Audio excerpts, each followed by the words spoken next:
नमस्कार दोस्तों, आज हम आप लोगों को मालदीव का इतिहास बताने जा रहे हैं, तो वीडियो को पूरा जरूर देखें। तो वीडियो को शुरू करते हैं।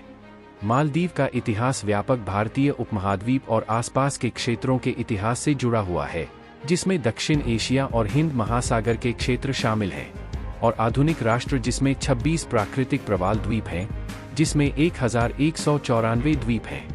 ऐतिहासिक रूप से हिंद महासागर के प्रमुख समुद्री मार्गों पर स्थित होने के कारण मालदीव का रणनीतिक महत्व था। मालदीव के निकटतम पड़ोसी ब्रिटिश हिंद महासागर क्षेत्र, श्रीलंका और भारत हैं। यूनाइटेड किंगडम, श्रीलंका और कुछ भारतीय राज्यों का मालदीव के साथ सदियों से सांस्कृतिक और आर्थिक संबंध रहा है। इन देशों के अलावा मालदीव के लोग आचे और कई अन्य राज्यों, जो आज इंडोनेशिया और मलेशिया हैं, के साथ भी व्यापार करते थे। मालदीव ने कौड़ी के गोले का मुख्य स्रोत प्रदान किया, फिर इसे पूरे एशिया और पूर्वी अफ्रीकी तट के कुछ हिस्सों में मुद्रा के रूप में उपयोग किया गया।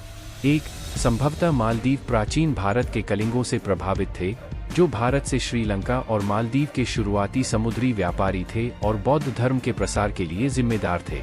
मालदीव में विभिन्न स्थानों पर दबे मिले चीनी क्रॉकरी के भंडार से यह भी पता चलता है कि चीन और मालदीव के बीच प्रत्यक्ष या अप्रत्यक्ष व्यापार संपर्क था। 1411 और 1430 में चीनी एडमिरल झेंग हेचुंग ने मालदीव का दौरा किया।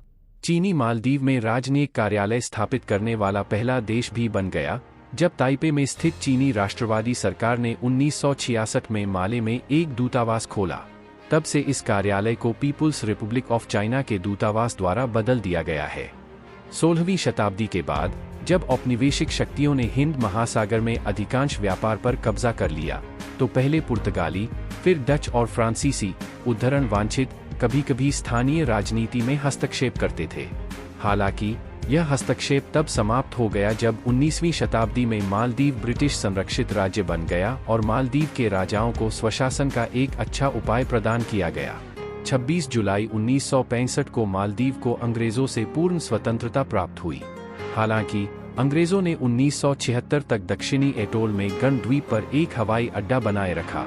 1976 में ब्रिटिश प्रस्थान अपने चरम पर था। शीत युद्ध ने लगभग तुरंत ही हवाई अड्डे के भविष्य के बारे में विदेशी अटकलों को जन्म दे दिया। सोवियत संघ ने आधार के उपयोग का अनुरोध किया, लेकिन मालदीव ने इनकार कर दिया। मछली पकड़ने और पर्यटन में देश के सीमित संसाधन आधार को देखते हुए 1990 के दशक की शुरुआत में गणतंत्र के सामने सबसे बड़ी चुनौती तेजी से आर्थिक विकास और आधुनिकीकरण की आवश्यकता थी। समुद्र के स्तर में दीर्घकालिक वृद्धि के अनुमान को लेकर भी चिंता स्पष्ट थी, जो निचले मूंगा द्वीपों के लिए विनाशकारी साबित होगी। मालदीव का अधिकांश इतिहास अज्ञात है। हालांकि कहानियों और वास्तविक आंकड़ों के आधार पर यह अनुमान लगाया जा सकता है कि मालदीव के दक्षिणी एटोल की एक पुरानी लोककथा के अनुसार द्वीप 2500 वर्षों से अधिक समय से बसे हुए हैं। अड्डू एटोल पर मीधू के अल्लामा अहमद शिहाबुद्दीन, अल्लामा शिहाब अल-दीन ने 17वीं शताब्दी में सुल्तान इब्राहिम इस्कंदर प्रथम के शासन के दौरान अरबी में यह विवरण लिखा था। किताब फी अल-अथारी मिदू अल-कादिमिया अल्लामा शिहाबुद्दीन की पुस्तक मीधू के प्राचीन खंडहरों पर का शीर्षक था। यह विवरण ज्ञात दक्षिण एशियाई इतिहास के साथ आश्चर्यजनक रूप से सुसंगत है, जिसमें प्रसिद्ध भारतीय सम्राट अशोक का संदर्भ भी शामिल है। यह पुराने मालदीवियन अभिलेखों और लोमाफानू ताम्रपत्रों में पाए गए तथ्यों के कुछ हिस्सों का भी समर्थन करता है। अतीत की किंवदंतियां, पुराने ताम्रपत्रों पर लिखे तथ्य, मूंगा वस्तुओं पर उकेरे गए प्राचीन लेख और लोगों की भाषा, परंपराओं और जातीयता में दोहराए गए मालदीव की विरासत की कहानी बताते हैं। दक्षिणी द्वीपों की तुलना में, जो 800 किलोमीटर दूर हैं, उत्तरी द्वीपों का प्रवासी और उपनिवेशीकरण इतिहास अलग रहा होगा। दक्षिणी मालदीव में सबसे पहले बसने वाले लोग 362 ईस्वी में अम्मियनस मार्सेलिनस द्वारा प्रकाशित 4वीं शताब्दी के एक नोट के अनुसार दिवी लोगों के एक प्रतिनिधिमंडल ने रोमन सम्राट जूलियन को उपहार भेजे। 1937 रोल्फ दिवी उल्लेखनीय रूप से देवी के समान है, और यह संभव है कि वे एक ही व्यक्ति हों। रेडी और कुनिबी दोनों भारत के महाराष्ट्र क्षेत्र से बाद में बसने वालों में से थे। आर्यन ईसा पूर्व 6वीं-5वीं शताब्दी के आसपास मालदीव पहुंचे। सम्राट अशोक द्वारा भारत में अपना राज्य बनाने से लगभग 3 शताब्दी पहले। लोक कथाओं के अनुसार वे भारत के मूल निवासी नहीं थे और दूसरे देश से आए थे। इस अवधि में मालदीव में हिंदू धर्म भी लाया गया। शिहाबुद्दीन लगभग 1650 से 1687। धीवा मारी। शिहाबुद्दीन के अनुसार इस्दुवामथी हद्दुनमथी में इस्दुवा में अपनी पहली बस्ती के बाद देवियों को सुवादिनमथी उवाधु एटोल मिला। इन लोगों ने प्रत्येक द्वीप को डुवा शब्द दिया जहां वे पहली बार रहते थे और खोजे थे। उन्होंने धीवा मारी की स्थापना की। धीवियों का पहला ज्ञात राजा। आदित्य वंश राज्य का गठन धीवा मारी में श्री सोरुदासरुणा आदित्य द्वारा किया गया था, जो उनका औपचारिक नाम था। यह धीवा मारी के धीवियों का पहला ज्ञात राजा था। उन्होंने मलिक आशुक के राज्य के निर्माण से ठीक पहले आदित्य वंश के राज्य की स्थापना की। धीवा महल। बैराट से व्यक्तियों का एक समूह बुद्ध की मान्यताओं और कार्यों का प्रचार करने के लिए धीवा मारी आया था। धीवा महल उस समय धीवा मारी को दिया गया नाम था। उत्तरी मालदीव में सबसे पहले बसने वाले लोग। पौराणिक कथाओं के अनुसार मालदीव के उत्तरी एटोल में दक्षिणी भारत की गहरे रंग की त्वचा वाली अन्य जनजातियां रहती थीं। किंवदंती के अनुसार जिन द्वीपों पर उन्होंने निवास किया था उन्हें नोलहिवरम, कुरुहिन्नावरम और गिरावरम जैसे नाम दिए गए थे। शिहाबुद्दीन लगभग 1650 से 1687। इन द्वीपों को अब नोलहिवरामु, हिन्नावरु और गिरावरु के नाम से जाना जाता है। यह संभव है कि नाम कई शताब्दियों में अपने वर्तमान स्वरूप में विकसित हुए हों। मालदीव की मौखिक, भाषाई और सांस्कृतिक परंपराओं और रीति रिवाजों के तुलनात्मक अध्ययन से पता चलता है कि उत्तरी मालदीव में सबसे पहले बसने वालों में से एक वर्तमान भारत के दक्षिण पश्चिमी तटों और श्रीलंका के उत्तर पश्चिमी तटों के मछुआरों के वंशज थे। ऐसा ही एक समुदाय है जिरावरू लोग। माले में राजधानी की स्थापना और राजा के शासन के बारे में प्राचीन किंवदंतियों और स्थानीय लोककथाओं में उनका उल्लेख किया गया है। कुछ लोग तर्क देते हैं, जाट, गुज्जर उपाधियों और गोत्र नामों की उपस्थिति से, कि सिंधी भी प्रवासन की प्रारंभिक परत के लिए जिम्मेदार थे। देबल से समुद्री यात्रा सिंधु घाटी सभ्यता के दौरान शुरू हुई। जातक और पुराण इस समुद्री व्यापार के प्रचुर प्रमाण दिखाते हैं। उत्तर पश्चिमी दक्षिण एशिया और मालदीव में समान पारंपरिक नाव निर्माण तकनीकों का उपयोग और दोनों क्षेत्रों से चांदी के पंचमार्क सिक्कों की उपस्थिति इसे अतिरिक्त महत्व देती है। दक्षिण पूर्व एशियाई निवासियों के मामूली संकेत हैं।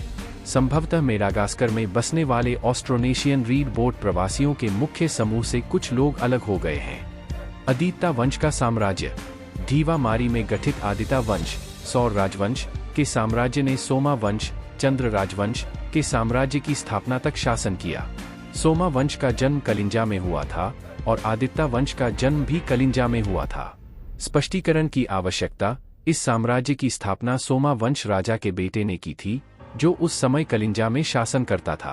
1.5 शताब्दी के बाद धीवा महल ने इस्लाम अपना लिया। श्री बालादित्य सोम वंश के पहले राजा थे। रानी दमहार उनकी पत्नी आदित्य वंश की अंतिम रानी थी। इसलिए जबकि राजवंश का नाम बदलकर सोमा वंश कर दिया गया था, सम्राट अभी भी सोमा वंश और आदित्य वंश दोनों से संबंधित थे। सोमा वंश का साम्राज्य। सोमा वंश राजवंश की शुरुआत में भारतीय शासक राजा दादा ने धीवा महल के उत्तरी 2 एटोल, मलिकाथोलु और थिलादुनमथी पर आक्रमण किया और उन पर कब्जा कर लिया। श्री लोकाबाराना, उनके पुत्र श्री महासंदुरा और उनके भाई श्री बोवाना आनंद इस्लाम के आगमन से पहले सोमा वंश के सबसे हाल के 5 राजा थे। अपने भाई श्री महासंदुरा के निधन के बाद वह ताज पर चढ़े। महापंसा। श्री महासंदुरा की बेटी कामनहार, जिसे कभी कभी कामनार भी कहा जाता है, और रहनदिहार को इस मिदु द्वीप पर निर्वासित कर दिया गया था। वह मापनंसा नामक पुस्तक ले गई जिसमें आदित्य वंश के राजाओं का इतिहास था। अपने काम में अल मुहद्दिथ हसन ने पूरे मापनंसा को पढ़ने का दावा किया है, जो तांबे में लिखा गया था। उन्होंने मापनंसा के सभी हिस्सों को दफनाने का भी दावा किया है।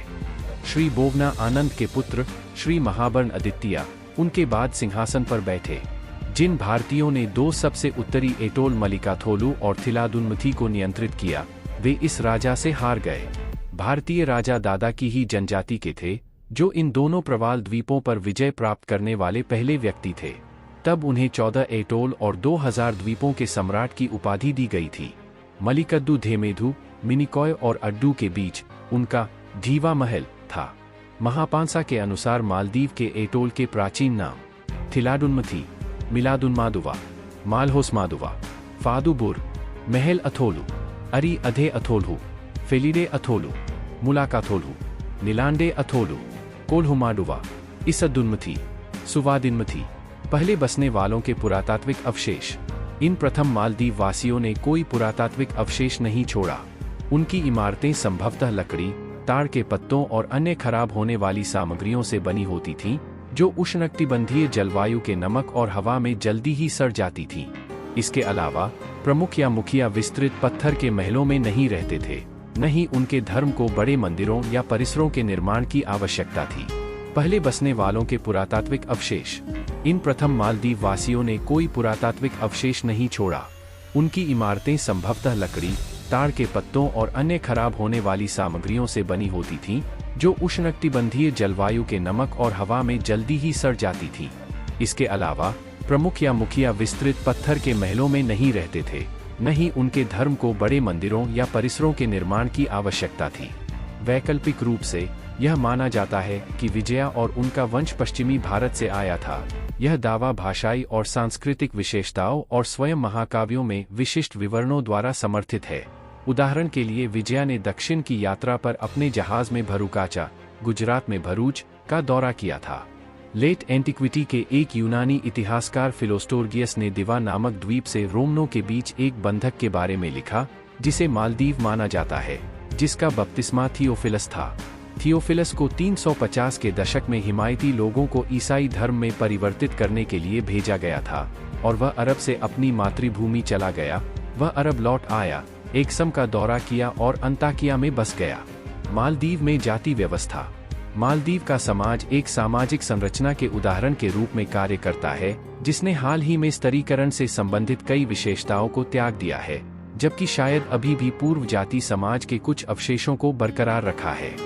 अगर आपको यह स्टोरी अच्छी लगी हो तो इसे जरूर शेयर करें और इसी तरह के अन्य लेख पढ़ने के लिए हमारे साथ जुड़े रहें। इस आर्टिकल के बारे में अपनी राय आप हमें कमेंट बॉक्स में जरूर बताएं।